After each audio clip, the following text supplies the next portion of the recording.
This is the lecture video for Financial and Managerial Accounting by Jan Williams and team. Accounting is often called the language of business.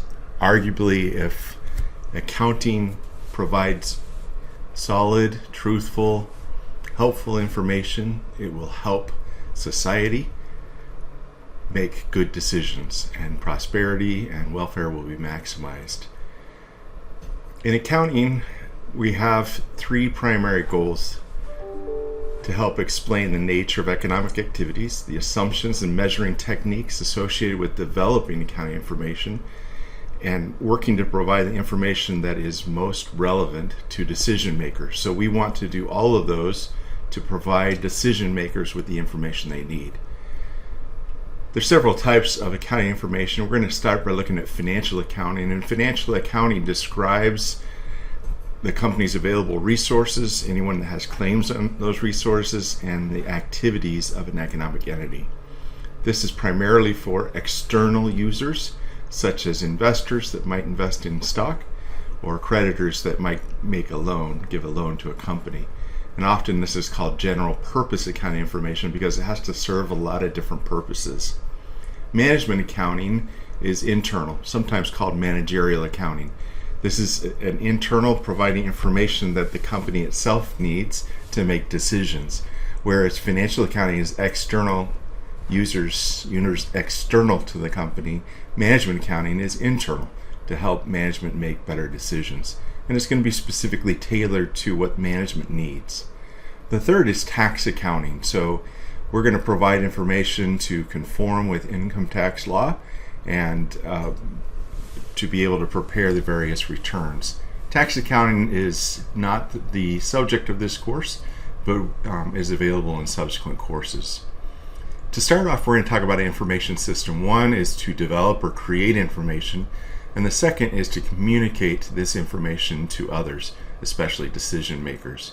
This is kind of what it looks like. The information provides that information, and the information related to what's here in the center box: earnings and efficiency, the financial position, how the company's financed, its company structure, cash flow and liquidity, product costing, budgeting, performance evaluation. And it's going to provide the information to a whole host of information users, including investors, creditors, and management. Also to some regulators who might be interested in company performance and the reporting that is made. This is all to support hopefully efficient decision making, whether to invest in a stock, how to minimize taxes while still conforming with the law, relationships with labor, the way resources are allocated. Are we going to invest more in this product or this factory than another one? Lending decisions as well as borrowing. So the basic function of an information system is to interpret and record the effects of business transactions. So business transactions happen millions, billions of times every day. Even for a small company, there'll be a number of business transactions. And somehow we need to interpret, record those.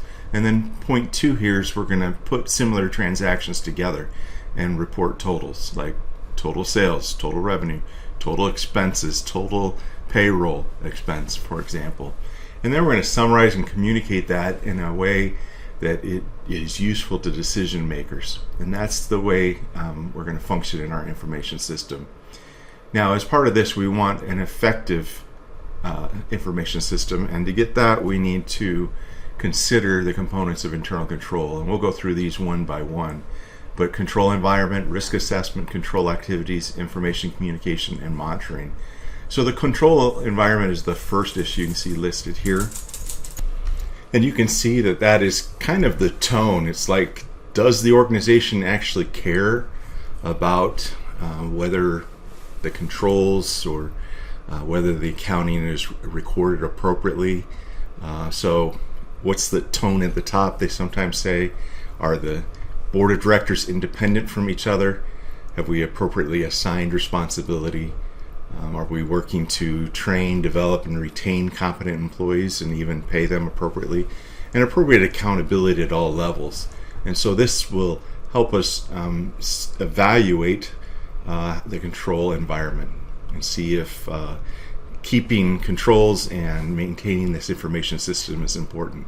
Next is risk assessment. So all organizations face risk, and the question is, have we identified, analyzed, and managed these risks appropriately?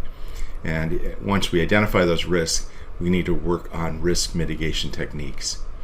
The control activities are a number, like who approved a certain transaction, who approved a contract, was there a reconciliation between two different accounts, who reviewed this, is there segregation of duties, like did some record the transactions and others approve the transactions, and how are the assets safeguarded, like is cash appropriately safeguarded, is any critical information carefully protected, rather through IT or other means.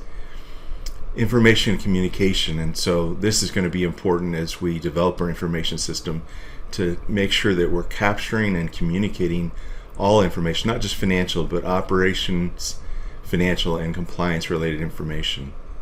And finally, the monitoring, where we're going to look at these internal controls and evaluate how effective they are.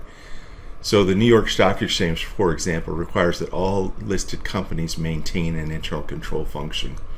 There's a number of external users of accounting information, including owners. That would be the shareholders, or smaller business would call them owners. Creditors, these are banks or others that might extend a loan. Potential investors, so not just the current owners, but potential investors or owners. Labor unions, they're going to be very interested in whether the company's making a profit or not. Governmental agencies, in order to regulate. Suppliers, so before a supplier wants to send its supplies, they want to evaluate if they're going to be repaid. Customers are going to be interested. They might know, hey, they gave me a warranty, but if they're going out of business next year, I still want to buy this product, and so they're going to evaluate the financial strength. Trade associations, as well as the general public, are all external users of accounting information. And so we see that there are three objectives of external financial reporting. The first is to provide specific information about economic resources. A lot of times in accounting, we'll just call that assets. Who has claims to those resources? In accounting, we'll often call that liabilities and owner's equity. And then changes in resources and claims.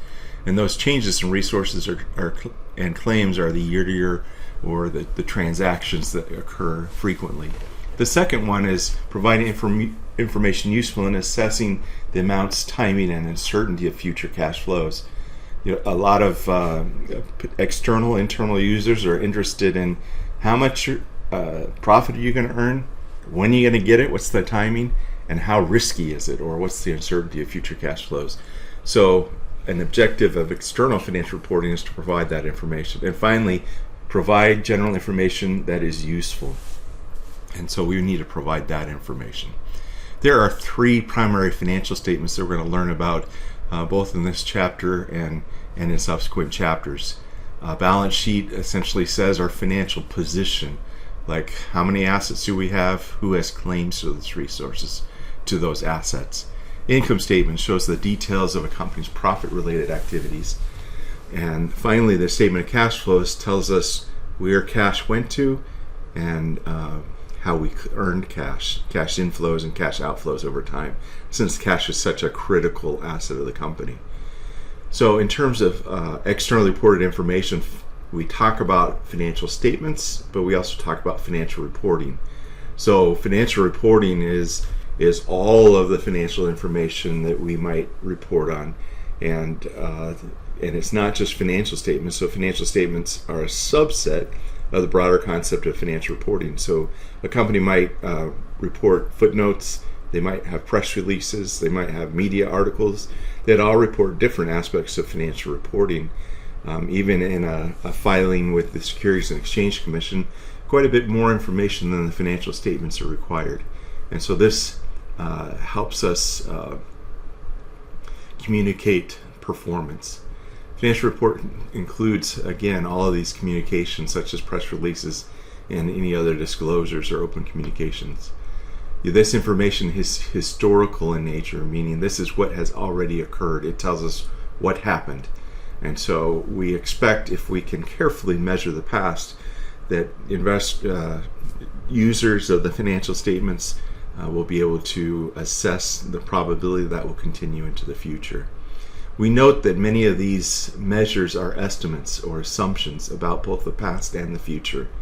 So we recognize that there are many judgments that we need to make, and it's not like there's an exact number that is 100% correct. It might be a range, might be a set of numbers, but generally we'll try to tell you what those assumptions are, and so you can make your own assessment about whether those assumptions are reasonable or not. We also note that this has a general purpose, meaning all of those sets of interested external users, this isn't set up for any one of them. This is one financial reporting package for all the users groups, so it has to have a general purpose theme. And we're also going to ask and expect that there'll be some management explanations. Some of that appears in the footnotes, some of it might occur in a conference call or other information. And we also want to note that financial reports is not the end-all of performance. There might be other, and there is other information that's more qualitative in nature. Users of internal accounting information now would be those internal to the company. So board of directors, the CEO and CFO, vice presidents, unit managers, and other employees that need this information to make decisions. You can see this kind of sample or simple organizational chart, so you can kind of see how this is set up. So the shareholders elect the board of directors name the chief executive officer. The chief executive officer is over those in the C-suite, the vice presidents and so forth, and then you can get down to the lower levels of an organization, so you can take a look. So as we talk about internal users, we're really talking about management accounting information and helping the organization meet their goals. Often we talk about this being a for-profit, and a for-profit would probably be most interested in profit maximization, or other organizations also have management accounting, and they might try to meet other non-financial goals, provide the best service, like a hospital, a not-for-profit hospital might say, hey, how can we provide the best service possible, and attempt to measure how well we're doing. The characteristics of management accounting information is that they're timely. Did they get it in time? If the information was received too late, it's not useful. And so they have to get that information on a timely basis and then make better decisions by often also acting quickly. We also need to know the identity of the decision maker. We have to know the role they hold and what information they need. Management accounting is also future oriented, while past is measured carefully. The idea is that we're always kind of predicting and planning for the future to make better. And we're measured both on effectiveness and efficiency of resource usage. So this is a means and not an end in and of itself. So there's no report that comes out of the management accounting system that says this is it. It's going to be a continuous ongoing effort to design the best accounting system to help management achieve its goals and objectives. We note that integrity has the following qualities, and we want accounting information that has integrity so that any users of this information can rely on it. So is it complete? Does it have all the information? Is it unbroken? Is it unimpaired? Is it sound? Is it honest? Is it secure? And so in order to enhance the accounting information, there are three primary ways. So institutional features such as security, the exchanges, auditors that might take a look and review the financial statements. Certainly professional accounting organizations might be used to help with training and assess competence and give them CPE, continued professional education, and in promoting those features. And so this enhances integrity. The institutional features include the use of GAAP, and we'll learn more about that as we go, but GAAP is generally accepted accounting principles. And this provides a standard, an expectation of how information should be captured, how the information should be prepared, and how it should be presented. And so this comes from another sources. It's not all law-based or all tradition. It comes from an amalgamation of sources that may change over time. We note the Securities Exchange Commission has the legal authority to establish these rules, these principles, these standards for publicly traded companies, but they delegate the standard setting responsibility to another body called the FASB, and we'll talk about that on the next slide. They also review the financial statements of publicly owned corporations and will initiate legal action or make suggestions or comments on those financial statements in order to improve the integrity. The next is the Financial Accounting Standards Board, and this is an independent rulemaking body, and they come up with the accounting standards, and over time they'll change them as needed. So, for example, when derivatives started being traded, these rules changed. When revenue needed to be recognized a different way, these rules changed because the economy and the way we compete is always changing. There's also an International Accounting Standards Board that mostly sets standards outside the U.S. And they have their own set of standards that is used. But often these are viewed as reasonably similar to the U.S. GAAP, but still has some differences. We also have financial statement audits, and so independent certified public accounting will come in and assess, examine the company's financial statements and give an opinion on whether it represents the fairness of the statements adequately reflect reality. Do they faithfully represent exactly what happened? And so they're going to judge these financial statements on the basis of GAAP. And so an auditor is going to make a conclusion as to whether this is a fair representation of a company's financial position. In other words, balance sheet, results of operations, read income statement and cash flows or statement of cash flows to make sure they comply with generally accepted accounting principles. Now, professional organizations include the AICPA. AICPA is the Association of the American Institute of Certified Public Accounting, and they provide members with training, with standards. They also have a CPA exam that assesses the competency. They work with the FASB to establish and interpret the GAAP standards. So this would be viewed as a professional organization. Another one is the Institute of Management Accountants. So if you think of this as being an institute for certified public accountants, those are typically viewed as external parties. The Institute of Management Accountants, just like the term management accounting is similar to management accounting, this would be internal to the organization, and they promote and offer a CMA designation to make sure that those that have the CMA designation are appropriately trained. We also look for competence, judgment, and ethical behavior, and so we would expect that even though the financial accounts might represent some very complex issues, for example, how should a company account for transactions that continue over a long period of time? Like you might have an 8-year contract to construct an interstate highway. How are you going to report on progress over time and show profitability or not profitability if the job isn't done? And so it requires quite a bit of competence, judgment, and ethical behavior. In terms of competence, we go in and assess whether there's adequate disclosure of information so that a reasonably informed user of the financial statements can understand what exactly is going on.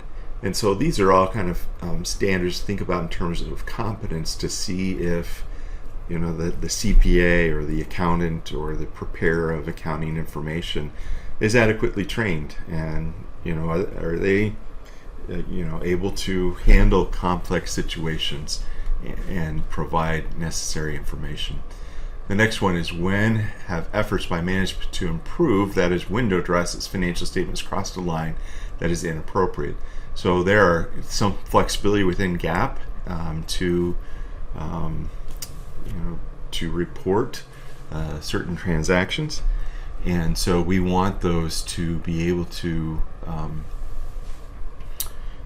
adequately reflect truth and not be used so that management can get a bonus or something. And so that's something we need to consider, and we have to be confident as an auditor if you walked in and said, hey management, I think that's crossing the line and is inappropriate. As far as integrity, we talk about the CPA exam. It's given by the American Institute of Certified Public Accountants. It is licensed by state. There is some changing standards. Must have, in many cases now, 120 to 150 semester hours, and these rules are changing as we speak and to see what is needed. Certified Management Accountant is issued by the Institute of Management Accountants, and they take an exam that's similar to the CPA to signify competence in the area of managerial or management accounting. You'll often see that these two terms, managerial and management, are used interchangeably. Okay, so as far as the AICPA Code of Conduct, there's an expectation, there's a responsibility that we're going to actually act in the public interest. And so we're going to take those on, that we'll work with integrity, that will have objectivity and independence, not be biased one way or another. And so we take that code very seriously, that we have due care, there are appropriate technical and ethical standards, and we're always trying to improve our competence. We also have a scope and nature of services that says we will report on this aspect of the company, maybe one division, one segment, one country, and we will adequately kind of restrict the scope so that we're doing the intended work. Next, we're going to talk about data analytics. So in terms of data analytics, we have something that we call the AMPS model. AMPS stands for A, ask the question, M, master the data, P, perform the analysis, and S, share the story. One of the features of this text is that every chapter has labs and education associated with data analytics. The key here is that users or preparers are going to use data analytics to answer questions. So let's say the CEO has a question, and we have to go and find appropriate data to address that question. So we're going to go find appropriate data, and then we're going to go perform some analysis. Maybe we're adding things, maybe we're subtracting, maybe we're doing a cross tabulation, or we're looking at journal entries in order. And once we've kind of found the answer, we can share the story. And the story is essentially saying, hey, here's what we found. It might be a report, might be a graph, might be a visual. And so we can ask questions. Here we're going to go through the AMPS model. First is asking, what are appropriate accounting questions? Well, which product is most profitable at stores in Arizona? Is it more profitable to produce an item in the US or in the Philippines? How much overhead should we apply to each of our 5 Android apps? What is the probability that a company we're sitting for an investment will go bankrupt, or that they will commit financial statement fraud? To the extent our products' fixed and variable costs changed, and we'll define these later, how will that affect our break-even point? And a lot of things we haven't talked about yet, but they are sample accounting questions. So we could use accounting data to answer this information, but to perform the analysis, we're going to have different analytics types. Descriptive analytics says, hey, what happened? And the best deliverable of that is financial statements. Diagnostic analytics asks the question, why did it happen? And we're going to use various software tools to address that. Predictive analytics says, hey, what's the probability that something will happen in the future? And so we're going to look at trends, look at time series, and do things like make a sales forecast. And finally, the fourth type of question would be in terms of prescriptive analytics. This says, based on what we expect will happen, which we just did in predictive analytics, we have an expectation of what will happen, how do we optimize? And so we might use various techniques in order to do that. The next topic is really to share the story. And oftentimes to share the story, we're going to use visualizations. So if we're going to compare values like, did Toyota or Tesla have greater sales last year, we'll often use a bar chart. If we want to know something about the composition of values or what proportion was there, we will probably want to use a pie chart. If there's a distribution of values, or we want to do counts of how many days it takes, that will be a histogram. A trend of values over time, usually to see trends best, we're going to use a line graph. And if we want to see relationships between values, we'll probably use a scatter plot. For example, hey, what's the relationship between advertising expense and sales? We would expect if we advertise more, that sales would be higher. And so we need to use a scatter plot or to show that. And so that's the purpose of these various visualizations. Increasingly, Gen AI is used. Gen AI is a type of artificial intelligence that generates new text, new audio, new images, new videos. And increasingly, these Gen AI tools, sometimes called a chatbot, are ChatGPT, Gemini, Claude, and Copilot. And so we recognize that this is another way to consider data analytics, or how data might be used to evaluate various questions and address those questions. We recognize some careers in accounting, typically public accounting. That would be to go work for an accounting firm. And generally, very generally, these perform external functions like audits and tax work. That would be in public accounting. But popular companies, Big Four, would be EY, KPMG. Others include things like Grant Thornton and Hogan Taylor and others. Management accounting, that would be internal. Government accounting, that would be go work for the state or for the city or for the county and do the accounting for them. And also accounting education. So one can go back and teach others how to perform accounting. We recognize there's bookkeeping, and bookkeeping is the clerical side of accounting. They're going to keep track of the day-to-day transactions, and they are critically important to accountants. They usually do kind of the routine work, and then those that are not bookkeepers will often take that information and prepare the accounting information and turn it into financial statements or other financial reports. Accounting is often viewed as a great undergraduate major. It is invaluable for key positions. A lot of times the CEO was an accountant because they worked through and they learned how a company works. The thing about accounting as language of business is you can really understand how a company performs. And I always consider it a great major. Whether or not you end up being in accounting or not, it's a great prep for law school and other things. Hey, so you might not be an accounting major, and that's just fine, but you'll find an understanding of money and the language of business is important for many aspects of your life. And so consider the things you're going to learn here as something that will profit you into the future. We recognize the importance of accounting on social responsibility, and increasingly we're asked as auditors to measure social issues, social government, sustainability, environmental impact, and so forth. And because we have the audit background and because we understand how to record and measure and communicate.